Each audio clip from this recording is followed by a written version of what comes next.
Bienvenidos a los cancelados de Periodista Digital, gracias por estar con nosotros, gracias por acompañarnos, bienvenidos a este programa de fin de semana en el que a veces repasamos lo mejor de la semana informativa, de la semana política y a veces nos paramos, bajamos el balón, que es una expresión muy futbolística, y reflexionamos sobre un tema que nos parece importante.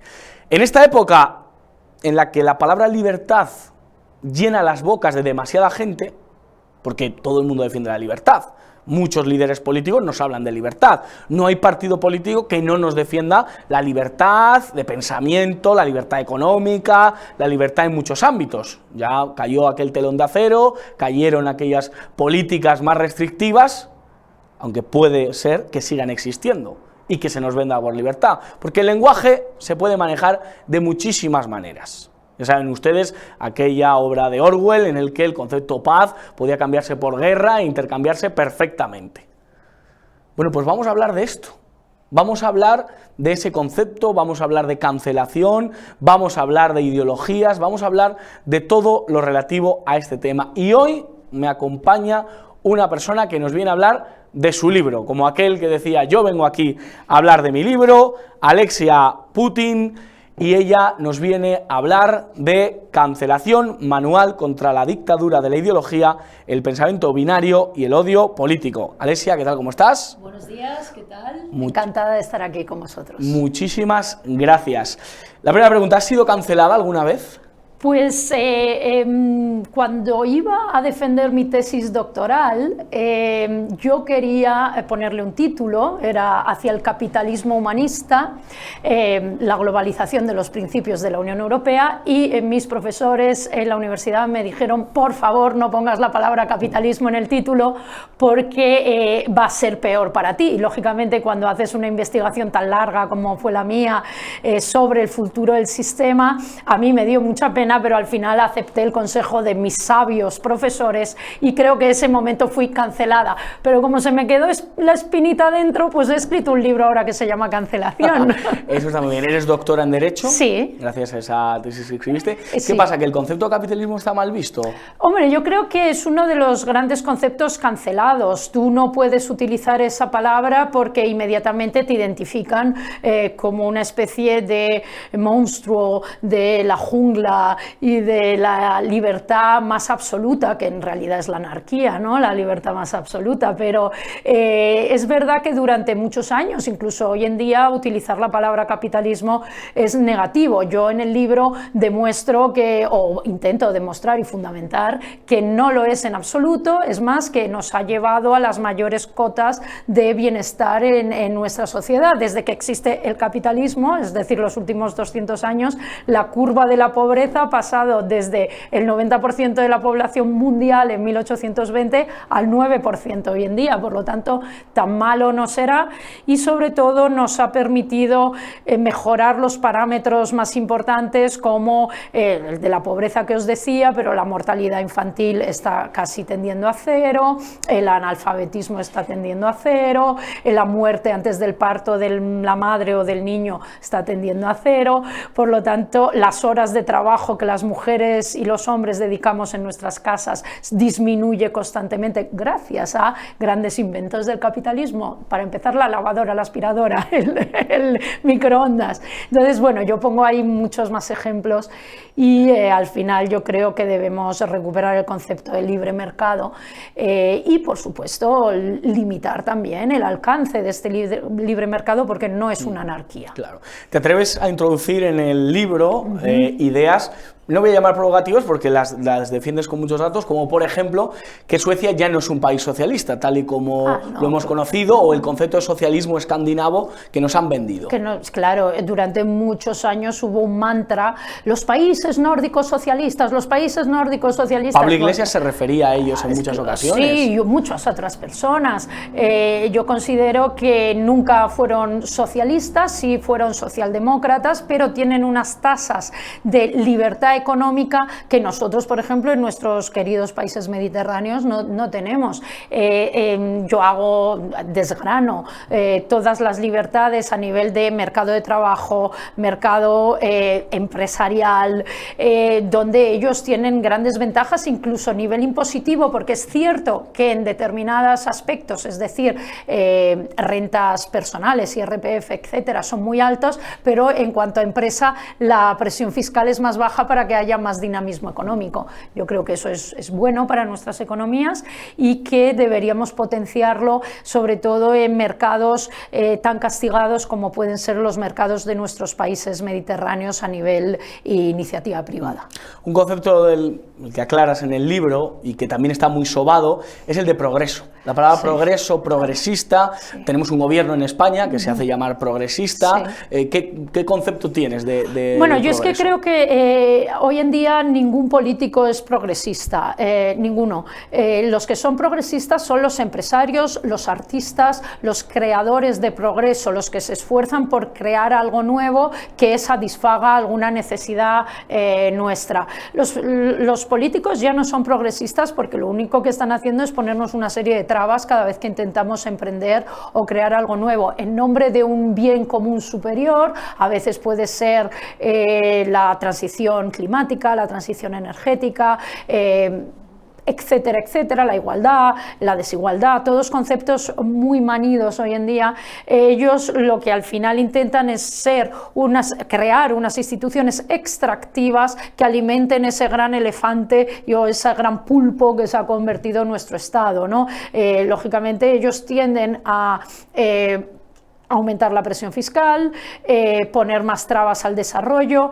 Si quieres crear una empresa hoy en día, yo siempre digo que si Microsoft o HP hubiesen sido creadas en España o en Italia o en un país mediterráneo, habrían desaparecido en pocos días porque las crearon en un garaje. Seguro que el vecino habría llamado a inspección de trabajo y lo hubiesen cerrado en nada. En cambio, pues nacieron en Estados Unidos porque ahí todavía se respeta un poquito, no sabemos por cuánto tiempo, la libertad empresarial. Y los artistas, o sea, nuestra propiedad privada más importante, la propiedad que tenemos, aparte de la vida, es nuestra propiedad intelectual. Si no protegemos la propiedad intelectual de nuestros creadores, de nuestros artistas, al final la sociedad no puede progresar. ¿Cómo está España? ¿Cómo ves a España? Porque, bueno, en una parte del libro citas a Ortega y Gasset cuando dice aquello de España es el problema, Europa la solución, en contraposición a Unamuno, que decía todo lo contrario, que la solución era España y Europa la solución. ¿Crees que estamos peor que nadie? No, tampoco es eso, no estamos peor que nadie. España tiene un nivel de vida y un estándar de vida que es envidiable en el resto del mundo. Yo por eso, yo soy italiana y vivo en España, por lo tanto ahí ya te he dado la respuesta. Pero creo que, bueno, que está inmersa en una polarización que no es beneficiosa para el desarrollo y el progreso que hablábamos antes del país, y sobre todo creo que está viviendo una crisis institucional grave, o por lo menos la más grave desde el final de la dictadura y la transición, ¿no? Entonces es importante, bueno, que se reconduzcan un poco para que vuelva a ser. Creo que hay zonas de España que están progresando muchísimo, Málaga, Andalucía, Madrid, hay zonas que sí están creciendo y que están atrayendo inversión, y hay otras zonas que a lo mejor están un poco más bloqueadas por motivos políticos. ¿Qué le reclamas a la derecha política? ¿Crees que tiene que ser más valiente sus planteamientos económicos? Bueno, ¿Crees que tiene que ir más allá, que romper ciertos consensos? Yo creo que si hablamos de España, que se tiene que refundar, que al estar fraccionada no va a tener posibilidades, no va a tener alternativa. Creo que en general hay que tener menos complejos a la hora de reivindicar la libre empresa, hay que tener menos complejo a la hora de solicitar menos impuestos, hay que tener más valentía a la hora de reivindicar nuestro modo de ser occidental. O sea, yo no me avergüenzo de ser occidental, creo que tenemos que defender nuestros valores y nuestras raíces y sobre todo la libertad, la igualdad y la solidaridad, que son la base de nuestro orden liberal. Yo creo que hay que abogar por un rearme occidental con orgullo, porque de todas formas somos la zona del mundo donde se vive mejor. ¿El capitalismo tiene taras? ¿Tiene problemas? Sí, sí, sí. Yo además critico mucho el capitalismo dentro de mi libro. Yo hablo del capitalismo de amiguetes, hablo de lo que se llama también en inglés crony capitalism, que es el que lleva a las puertas giratorias, lleva a los sectores regulados a ser agencias de colocación de los políticos que se retiran por el motivo que sea de la vida pública. Critico el capitalismo moralista, que es este nuevo capitalismo donde para dar un alma a las empresas nos hemos inventado todos los conceptos de esos conceptos woke, llamamos woke por la palabra americana, donde intentamos blanquear la malvada empresa a través de estos conceptos de diversidad, igualdad o inclusión, que son muy positivos, pero que al final se han vuelto casi como una contradicción dentro de la misma empresa. Entonces yo critico, claro que tiene taras el capitalismo, aún así, de momento es el sistema que nos ha facilitado el progreso. Yo siempre le pido a mis alumnos que inventen, como hizo Marx en su día, que inventen otro sistema. Estoy dispuesta y estoy deseando que alguien invente otro sistema que nos aporte más progreso y más riqueza. Puede ser que exista. De momento lo que hemos ido haciendo como un gato de 7 vidas es transformando nuestro capitalismo. Te diré más. El capitalismo... Hay que refundarlo, llegó a decir Sarkozy, ¿no? Después del 2008 habló de una refundación del capitalismo, ¿no? El presidente francés. Sí, yo creo que más que refundarlo hay que adaptarse a los cambios que el mismo capitalismo nos trae. Por ejemplo, la economía colaborativa, que es lo que todos estamos utilizando hoy en día a través de nuestras apps, hablo, bueno, pues desde Spotify, a Cabify, a todas estas aplicaciones o Airbnb, si te fijas, es no tener la propiedad del bien, y se supone que el capitalismo se basa en la propiedad privada, sino compartir. Por lo tanto, yo creo que lo más progresista que ha hecho el capitalismo es poner a disposición la propiedad privada y repartirla entre todos. Me dirás, sí, pero estas empresas pertenecen a alguien. Sí, aún así pertenecen a grandes corporaciones donde hay muchos accionistas porque están en la bolsa. Por lo tanto, el capitalismo es como esa bacteria que se cura a sí misma. Y Conceta, hablando de sistema, también en el libro hace referencia de la comparativa de monarquía y república, hablando de la forma de gobierno. ¿Cuál te gusta más o con cuál te mojas Mira, yo soy más? italiana y además soy muy republicana porque mi madre es caballere de la República Italiana, por lo tanto yo estoy muy orgullosa de mi país y de su forma de Estado con todos los problemas que tiene. Porque hablas de la vinculación de monarquía y falta de democracia en el libro. Claro, a ver, yo entiendo que aquí en España la historia de mi país, Italia, y de España, que también es mi país, porque yo he nacido en España y quiero mucho al país donde vivo, que es aquí, creo que en España en este momento, primero, no hay las mayorías para ser una república, aunque este debate pues se escucha y se oye mucho, casi se es monárquico en defensa propia, porque lógicamente lo que puede venir después pues no se sabe. No creo que haya políticos con la altura suficiente para asumir el rango de presidente de la República Española, de una hipotética República Española, y creo que la monarquía es una institución que todavía mantiene el respeto. Creo que hay un rey que es una enorme persona, que está trabajando todos los días, y este rey sí que se está ganando su puesto día a día, ¿no? A veces se va a la nieve, también. Sí, o sea, bueno, como todos. Yo también, yo mañana me voy a la nieve, por supuesto. No hay nada malo, ¿no?, por hacer eso. Entonces, yo creo que es una persona que se le ocurra, si hablamos en términos coloquiales.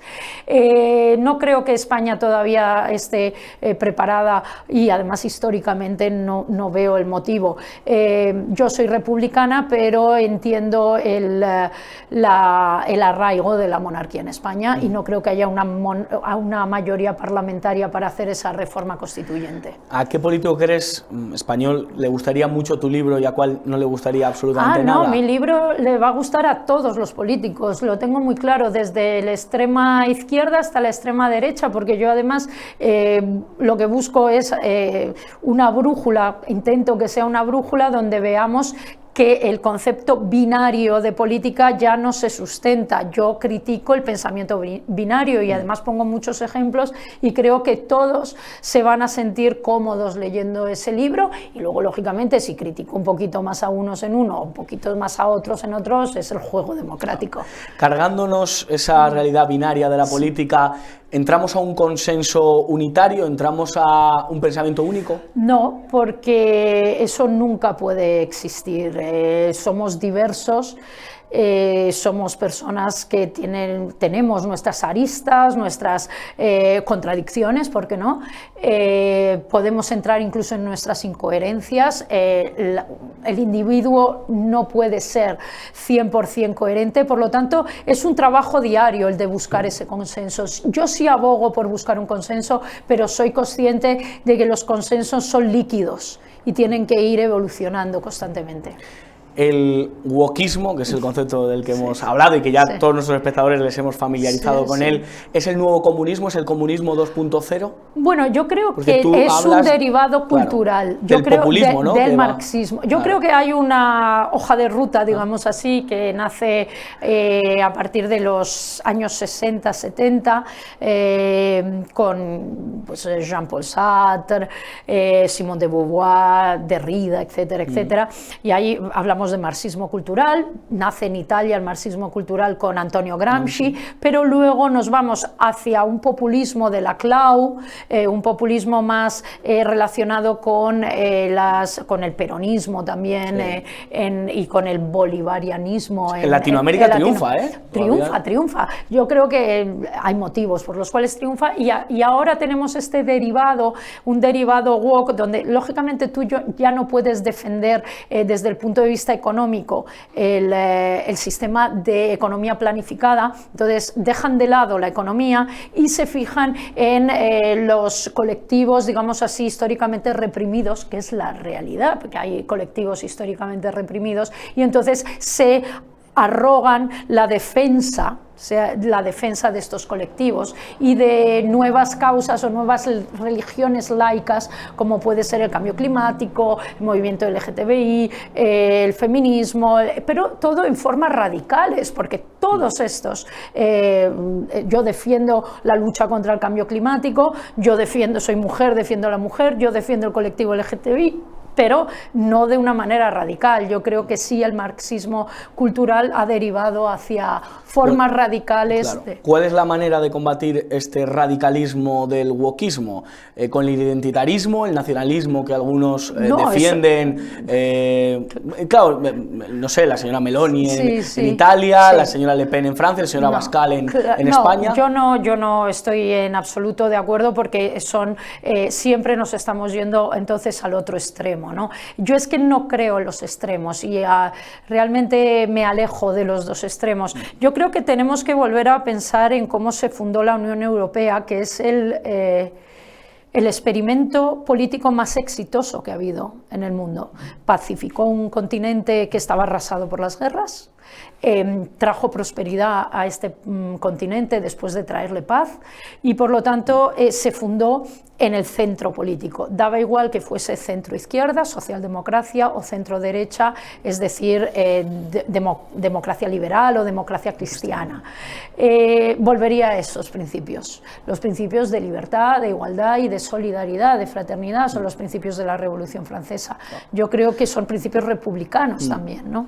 Pero claro, hay fenómenos que se están dando en esos países donde triunfan este tipo de partidos, ¿no? Donde siguen vigentes, como es la inmigración masiva. Francia, por ejemplo, tiene un problema enorme con esto, que estos partidos centristas, estos partidos moderados no han conseguido dar respuesta a esas necesidades que el pueblo está reclamando. Pero tampoco consiguen dar respuestas los que están a los extremos, porque la inmigración, también Italia tiene un problema muy grave con el flujo en Lampedusa, España, el flujo ahora en Canarias o en la valla de Melilla.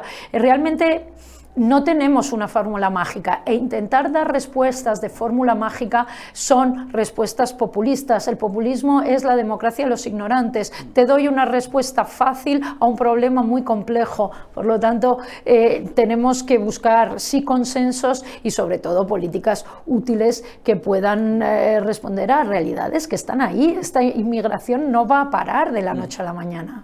Para ir acabando, hay un juego que yo creo que todos hemos jugado, de más jóvenes o ahora, hay gente que se engancha, que es el Tetris. ¿Sí? ¿Tú explicas el Tetris institucional? Sí. ¿Qué es exactamente? Bien, yo para explicarle a mis alumnos cómo se desarrolla un país y cómo progresa, hemos hablado de progreso, intento explicarles que se trata de un juego de encaje entre instituciones políticas e instituciones económicas. Y cuando estas instituciones políticas y económicas empiezan a jugar juntos, y el ejemplo de España en la transición es un ejemplo clarísimo, es cuando el país empieza a desarrollarse. Es decir, hay una vinculación entre democracia y desarrollo económico. De hecho, si nosotros vemos los rankings de las mayores democracias o las más fuertes democracias del mundo, vemos que además son muy exitosas económicamente. Por lo tanto, hay que desarrollar todo lo que tiene que ver desde el punto de vista político, pluripartidismo, libertad de prensa, unas instituciones con pesos y contrapesos, es decir, hay un Senado, hay un Congreso, hay una jefatura del Estado y todos empiezan a jugar juntos. Y luego, por otro lado, las económicas, un sistema de banca fuerte, unas empresas protegidas por libertad de empresa, pero también por seguridad jurídica, que es importantísimo y que ahora ahí estamos. Y cuando juegan juntos, estas dos esferas crean un Tetris institucional que se llama progreso y desarrollo. Y en ese Tetris, si consideramos que uno manda más que otro, ¿quién manda más? ¿Quién es más poderoso, el IBEX 35 o el gobierno de España? Claro, pues hay momentos y momentos. Yo creo que hay situaciones y situaciones, pero realmente, y yo lo critico en el libro, los sectores regulados, que son aquellos sectores como la energía, la banca, los transportes, donde realmente hay una colonización de la política dentro de estas grandes empresas que luego derivan en puertas giratorias, ahí yo no veo una verdadera libertad económica, porque veo un traspaso de poderes entre la política y la economía y viceversa, son vasos comunicantes. Pues muy interesante lo que nos estás comentando, Alexia. Aquí tenemos Cancelación, manual contra la dictadura de la ideología, el pensamiento binario y el odio político. Pues muchísimas gracias. Pues gracias, de verdad. Se puede encontrar en cualquier librería, En ¿no? cualquier librería, en Amazon, etcétera. Está en todas las librerías, grandes superficies, pequeñas superficies, si prefieres el comercio de cercanía, el del barrio, y si no, a la grande. Sí, sí, el prólogo es de Javier Rupérez. Sí. Y Secotia es la editorial. Es la editorial, Almuzara Secotia, exactamente. Pues muchísimas gracias, Alexia. Te tendremos por aquí seguramente, porque es muy interesante lo que nos comentas, sobre todo para debatir y encontrar puntos de desacuerdo y de acuerdo con cierta gente. Así que, de verdad, muchísimas gracias por estar en nuestro programa. Pues gracias a vosotros, un placer. Y nosotros acabamos esta interesante edición de Los Cancelados, dándoles las gracias, a Carlos Pecker, a Omar García, nuestro jefe técnico de hoy de Los Cancelados, y nada, diciéndoles como siempre, que no se lo cuenten porque ya se lo contamos nosotros. Alejen a los niños del televisor y aléjenles de este nefasto gobierno. Que Dios les bendiga.